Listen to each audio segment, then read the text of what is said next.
I would go so far as to say the health of your overall youth ministry starts with the health of your volunteer team. So how you recruit is just take really good care of people and let the reputation go before you, and the high quality of your ministry attracts and keeps the high quality volunteer. I want reliable people. I want people who love students. I want people who have integritous lives and love the Lord and put him first. I want people who communicate well. Be that person, because the culture that you create, well, those are the type of people that will thrive in that environment. Are you looking to build your dream team of youth ministry volunteers? Today, we're going to give you 5 tips to make it happen.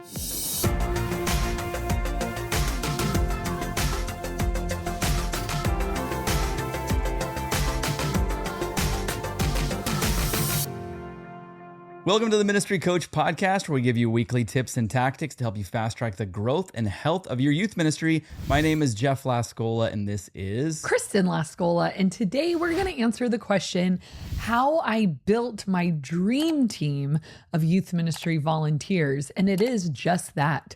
It is the dream team. And, I have to say, it's been the dream team for years, because even when people leave and new people come in, it still maintains its dream team status. So which makes me think that it's not just like I've struck the only gold that there is out there, but it's more of a cultural thing. It's habits that we put into place, and it can be recreated, not just at my youth group, not just at my church, but at yours as well.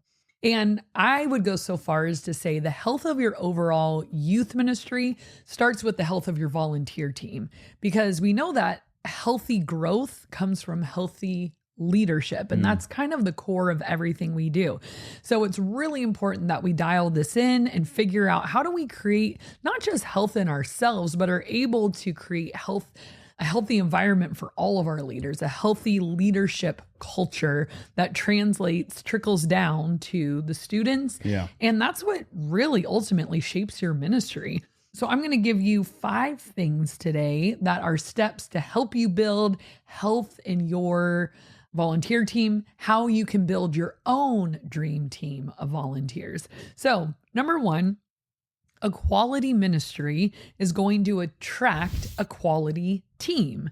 So if your ministry is disorganized, if it's not, you don't communicate very well, if there is just an unhealthy culture of students and they're super disrespectful and there's no discipline or accountability, that is a recipe to keep a revolving door going for your volunteers. Would you also say that if your ministry is disorganized, do you attract disorganized people that are like, hey, I can survive here? Maybe. Because wouldn't the opposite be true? Because organized people are repelled from disorganization. Absolutely. One of my all-star volunteers I ever had, I think he was on my team for 13 years.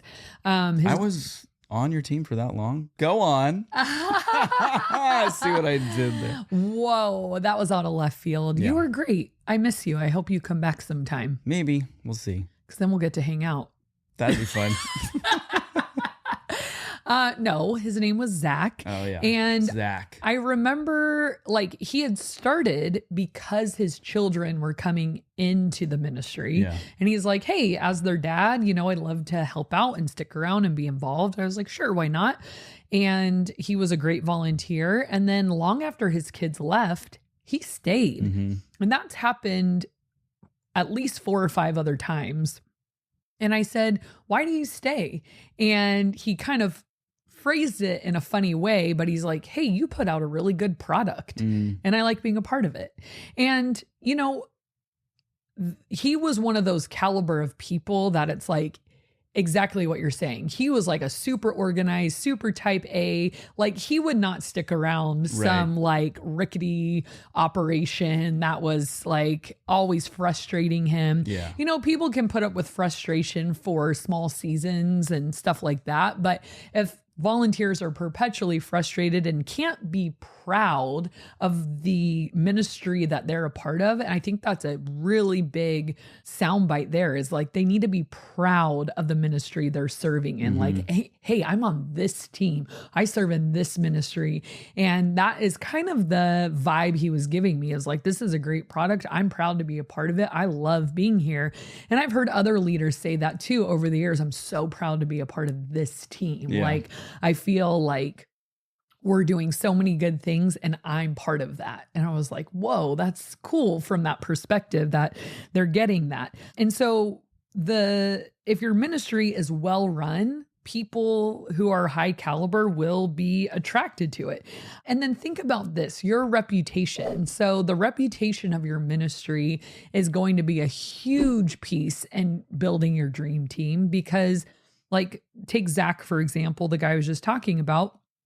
Well, if he's raving about it to his friends, I've had like that happen so many times where these high quality people will talk about the ministry outside of the ministry walls to their Bible study, to their own family, to their, friends or neighbors, and recruit them as like, oh, this is amazing. You should be a part of this. Why don't you come check it out?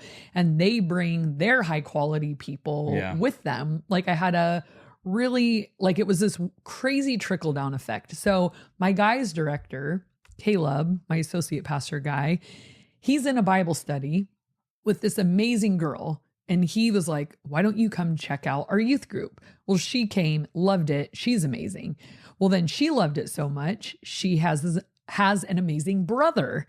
And he's like, I see what you see in this ministry. I love it. I want to keep going. And then the other people in their Bible study were like, whoa, you both help out there? What is this thing? I want to go. And they were all like A+ people. And it was like, boom, boom, boom, brother, sister, Bible study. And we got 4 new leaders that are incredible because of that. And so if they had shown up and they're like, I don't know, like the kids were really bad and nobody showed me around, the leadership wasn't very welcoming, I never knew what was going on, nobody followed up with me, nobody was interested in getting to know me, they're not going to invite people. Right. So how you recruit is just take really good care of people and let the reputation go before you, and the high quality of your ministry attracts and keeps the high quality volunteer. Bottom line, put in the work first and be the kind of people you would like to attract. So whatever you're trying to attract, I want organized people. Right. I want reliable people. I want people who love students. I want people who have integritous lives and love the Lord and put him first. I want people who communicate well. Be that person. Yeah. Because the culture that you create, this is what I want. Well, those are the type of people that will thrive in that environment. And then if a person's kind of like, I don't know, I'm not really that kind of person, I've noticed those people kind of like fade into the background, and it's kind of like, oh yeah, I guess it wasn't ever a great fit. Right.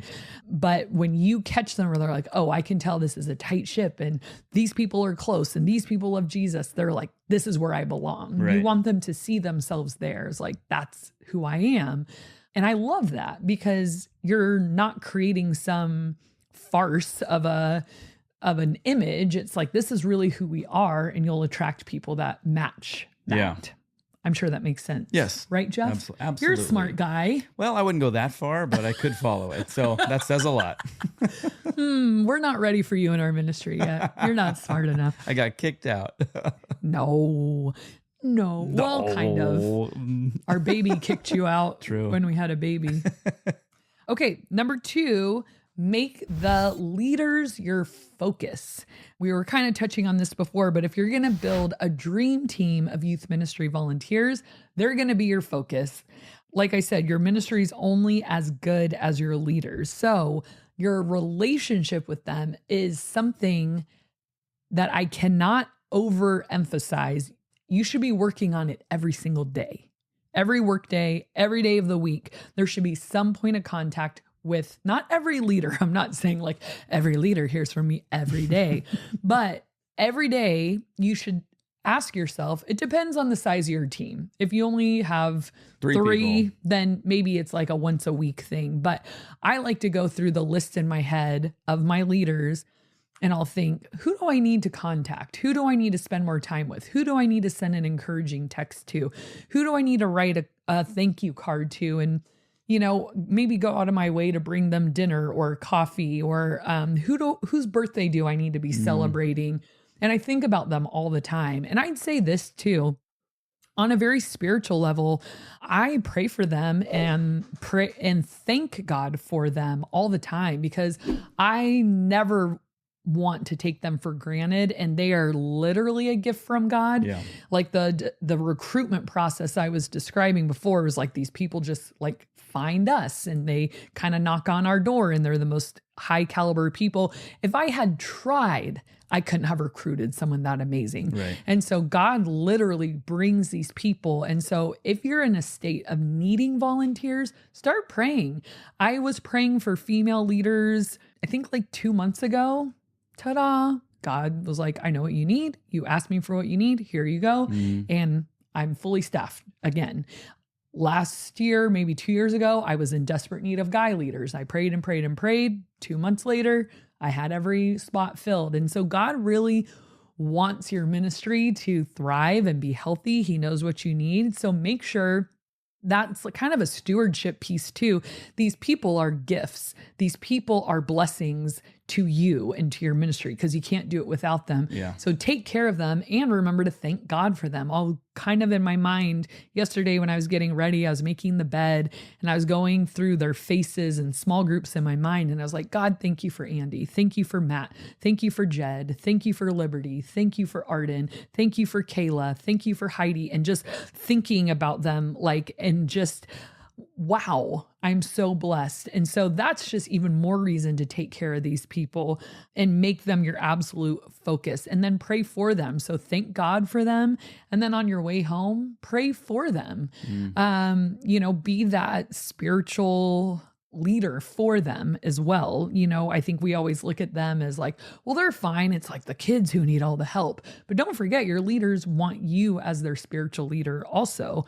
A lot of times. So give them you, make them your focus, give them you, meaning give them your time, give them your energy, give them your focus, give them your resources and your time and your encouragement, give them your listening ear. And I would say that's probably one of the most important things ever, is people just want to talk to you and they want, talk to you. Talk at you. People love to be heard, right. And no one is really a good listener these days. We've talked about that before, but just listening to a leader, asking them about their life, praying over them. Why not take them to coffee? I think we've talked about this before. If you're like, oh no, I'm a male youth pastor and I have a female leader, how can I do this? Well, I had a brand new guy leader come on and I really wanted to hang out with him. So I brought my guys director and we all three of us had lunch, and it was a blast. Like one of the most fun lunches we ever had.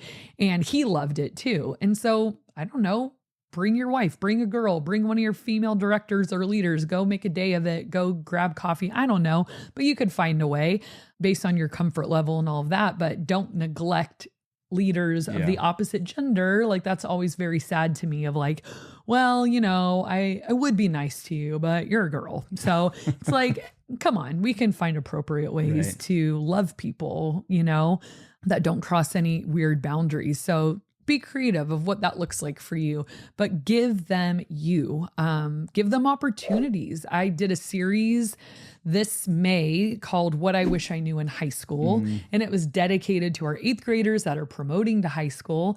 And I said, hey, leaders, you guys, I know you're not pastors and preachers, but people can share, hey, this was me in high school. Here's what I wish I knew, and tie in God's word and God's truth to that. And so every week we've had a different volunteer that the kids never hear from share. And the coolest thing happened. So last week, one of my leaders he has such a passion for God's word, and he spoke on what I wish I knew in high school.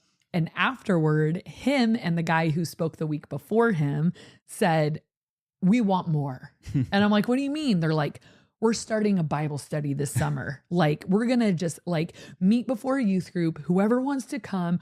We're just going to dive into some of the foundations that these kids are missing and help them understand like that this isn't moralism, but like who Jesus really is. And I'm like, really? And I'm like, okay, get me an outline of the different weeks and what you guys are going to talk about and all of that. And let's meet and all of. So it just like sparked this passion in them. And I wrote them cards of like, way to go. Thank you so much. One of my favorite things to do right now, and hopefully my leaders don't hate it, is I love sending a voice text. And like one of my leaders, Johnny, spoke a few weeks ago, and I just sent him a voice text of like, hey, I'm so proud of you. I just want to let you know you did a great job. And thanks for all the prep that you did for that. And that, you know, blessed our kids so much. And it's just like this little like encouragement throughout the day, but really makes them your focus. Think, who have I not been in touch with? Who's itching to do more? I think sometimes as youth pastors, we put our leaders off a little bit. Sometimes one of them will have an idea that we don't like. And we're just like, I kind of just want you to not, you know, but brainstorm with them. Like, help it become an idea that works for your youth group. Like, whoa, I love your passion. Whoa, I love that idea.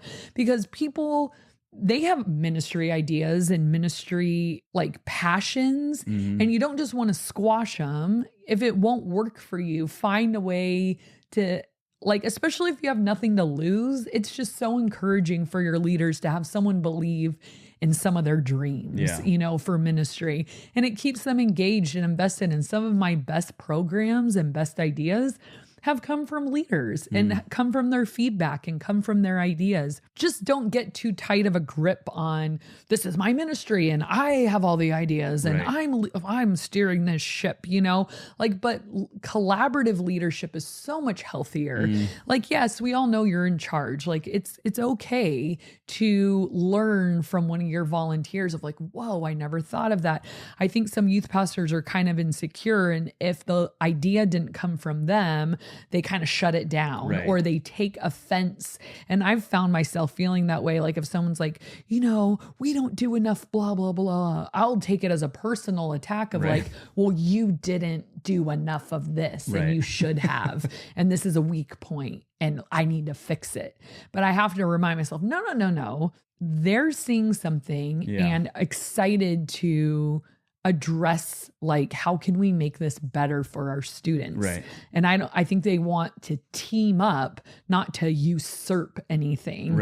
And so just be careful of creating stories in your head of like, they're disrespecting my leadership, you know, because they might not be. They might just be like, let's do this thing together. So instead of seeing yourself so far ahead of them, like, come on, guys, like, think of it as like linking arms and like, here we go together for our students.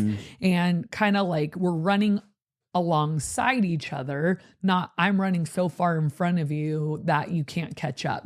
I don't like those kind of leaders where they're so far ahead that you're like, hello, like, you left us behind, but what's that proverb? Like, if you want to go fast, go alone. If you want to go far, go together. Not proverb from the book of Proverbs, but kind of like a saying. I love that.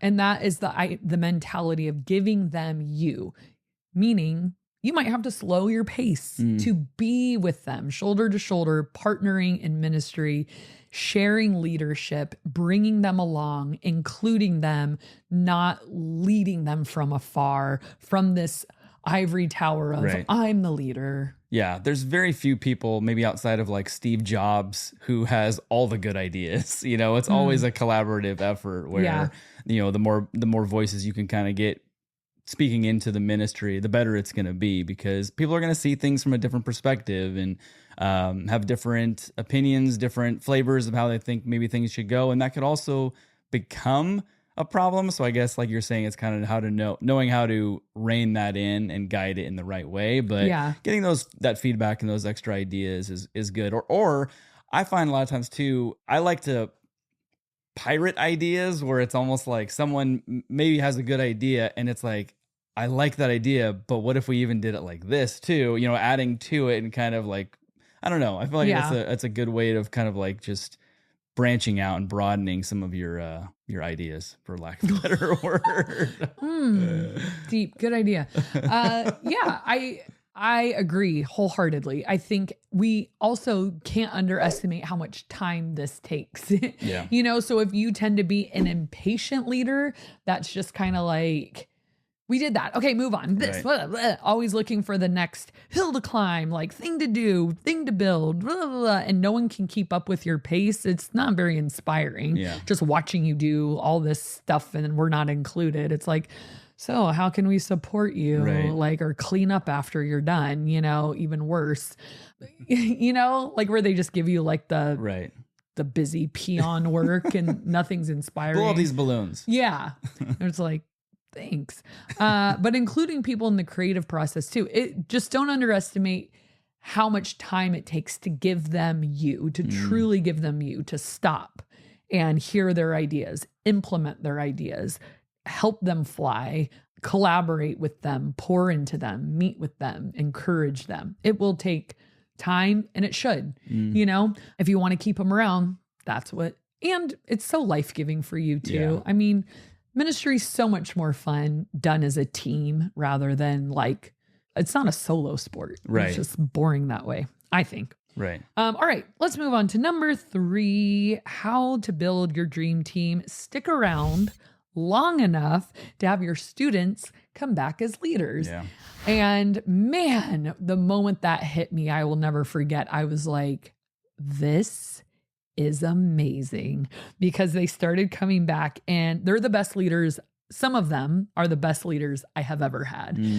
I don't know if this is a saying, but homegrown is always better than imported, meaning like somebody who grew up in your ministry that has that DNA, who is a big fan already and just can't wait to come back, is someone who will stick around for a really long time. And they don't really need a ton of training because they've swam in these waters. Right. They've seen it, and it just becomes so much more seamless. It's like they have the DNA, and then they just need you to build them up as, a leader and sharpen those skills and train them as a leader. But like, they don't need to learn the culture. They already know it. Yeah. And I've noticed, like with my student leadership team, like whenever I'm launching that in September, while we do the presentation in August, I'll like point around the room to the students. I'll be like, hey guys, like our student leadership team signups are coming up. And if you look around this room,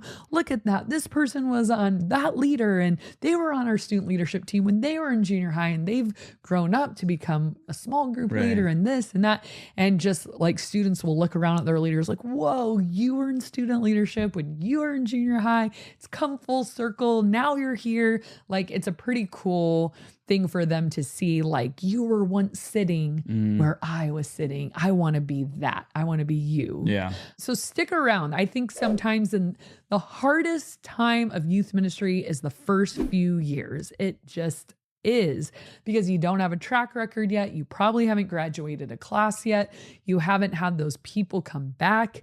You haven't really reaped the full fruit of what your ministry is doing, probably until like the first 4 or 5 years. Yeah. I mean, we look at that like, wow, 5 years. It's like, you're just getting started at 5 years. And so stick around, because you might think, well, it's been 4 years and this thing still isn't off the ground. It's like, okay, that's all right. Stick around another year, stick around 5. What I think that is the mark of, all right, what are we producing in this ministry? I think you can tell at 5 years. How are you doing as a youth pastor? You're going to be able to tell at 5 years, and usually not very accurately before that. So stay the course, and those leaders will come back. Okay, number 4, train them up early. I used to have a very strict rule in my youth ministry that no high schoolers could help out in junior high. You had to wait till they graduated. And there was some good reason for that.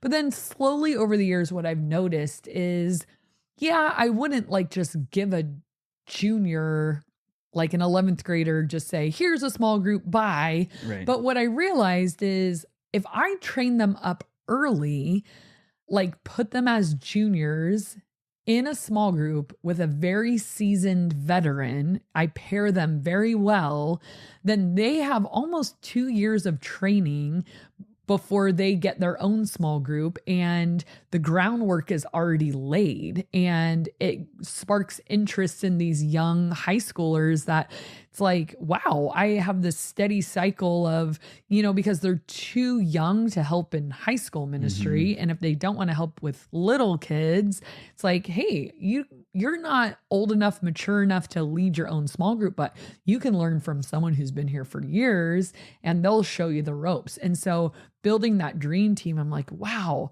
starting them early is so good because they end up learning from the best and then they stick around. And having young leaders, I've just noticed I love having that age range because those young leaders can do things the older leaders can't, and the older leaders can do things the younger leaders can't.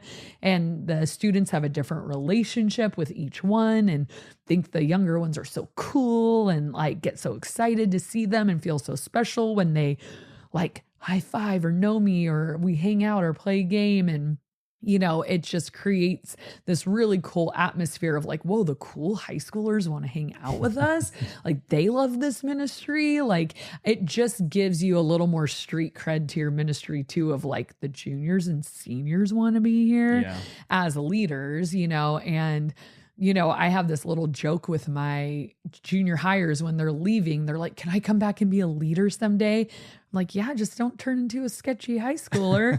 And they're like, I won't. And I'm like, well, we'll see. I don't know, but a lot of them come knocking on my door around junior year and I investigate a little bit. I mean, you can't know everything about someone, but I check out their social media. I talk to people who know them. Where are they currently involved in the high school group? There's some questions to go through, but once they kind of make it through that, I'm like, yeah, come check it out. We would love to have you. Yeah. What would you say? Because a lot of youth ministries are combined, and I know that you're not in favor of that. Yeah. But 6th through 12th grade, and I think a lot of those youth ministries will take the upperclassmen, and I'm actually not in favor of this, but they will put them as leaders inside that ministry. And to me, I say that's the time for all of those students to be fed. And once you're serving, I think it's important to serve, but I feel like that is the time where you're there to be fed. And I feel like it's doing them a disservice by saying, now you need to teach up the younger students. What do you think about that? Yeah, I don't know. I don't know that it really takes away from their experience. I think sometimes serving enhances the experience and you grow and you're more engaged and you're more dialed in, But imagine this. What if every church service you're serving? Yeah, but you're saying serving in your own ministry. Right. So you're there. You are there, but it's like they're missing out on maybe being fed and being poured into, and it's like they're constantly being a Paul and never a Timothy. Yeah, I could see that. I think you have to make sure you're balancing health there.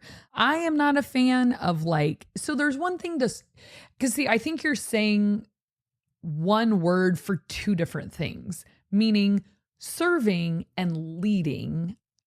And yeah, maybe it is potato, but I'm thinking of serving in the ministry. Oh, I go and get the offering and I push the buttons. No. But if you're saying leading, I'm a small group leader and I'm in charge of these kids and I'm supposed to be, where you can't just come and receive and just relax. Yeah, so I guess there's a miscommunication of terminology. So if that's what you're asking, I don't think peers should ever lead peers. I have a student leadership team and they're peers, but they're not their small group leaders. They're not their spiritual leaders. I encourage them to be examples, but they're doing jobs. They're not mentoring like a leader would. So I think it's kind of tricky to have are you saying juniors and seniors leading freshmen? Yeah. And sophomores? Yeah. Or even middle schoolers. I mean, I have juniors and seniors. Within, because the way you have it set up, you are a split ministry. Right. So high schoolers come to a service that's not meant for them to help lead. No. That would be too. If I had 6th through 12th, I think it would be exactly. I agree with you. It'd be way too much to say, hey, juniors, seniors, this is your youth group and also the place that you are a small group leader. Right. I think at that point you have to have just people from college age on, because at that point we're all peers. Whereas my high school and junior high are separate. So high schoolers go to their own thing on Wednesday and they get to serve with us on Tuesday. But it would be weird if it was like, I'm a high schooler and this is my youth group, but I'm also serving in it for the little ones. So you said serving too. Leading, right? Yeah. So I think it would be not a great idea because then there's nothing separate for them, like you said. So I guess be careful of that. Do whatever you want. Right. You're the pastor. No, they have You don't have my permission. I just am saying I personally would not. But if it works for you, I've said things before where I'm like, I wouldn't do that. And people are like, I'm doing it and I love it. So great, do it. I'm just saying for me, I would not. Yeah. But who knows? All right. So number 5, and lastly, be their biggest fan and have so much fun together. Your volunteer team, be their biggest fan. So I did this talk recently and I was studying neuropsychology because I was trying to make this illustration and it worked. It put it all together. But what I learned, so there's this neuropsychologist at UCLA, and he's studied the brain and relationships and what relationships do for the brain. And they found that your behavior is most influenced not by what you believe, but by what you love, like what you're attached to, meaning our attachments dictate our behavior. But then he kind of went one step further and he said, it's actually the joy that comes from attachments that have the most influence on your behavior. And so I just thought, wow, to think that joy itself shows up in the brain, on a measurable level, and we can see the impact that it has on our lifestyle and behavior. There is something super significant there. And it kind of drove home this point for me of having joy in my relationships and how that breathes life into the bonds between us, of not just I know you, you know me, but we shared a joyful experience that strengthens the bonds. That's a great case for games in youth ministry. I know games aren't for everyone, but I noticed something this week. This is an aside. Even if you're not playing the game, those people love watching the game. Yeah. They were cheering, and some of them they're checked out on their phone, whatever. But I think they enjoy that. Oh, I don't really want to have fun, but I enjoy the atmosphere of the fun. I'm glad other people are running around and there's hype. I don't really want to do it, but I like being in the midst of it. I truly do believe that. So now going back to the leader example, it's building relationships is important, but they have to be fueled by joy. Joy is the gas in the tank that builds these bonding experiences. And I'm sure all of us can attest to that. When you've laughed with someone, that's why inside jokes are so bonding, when you have that one weird nickname you call that person, and it's because of some story and you guys were there and everyone's dying laughing.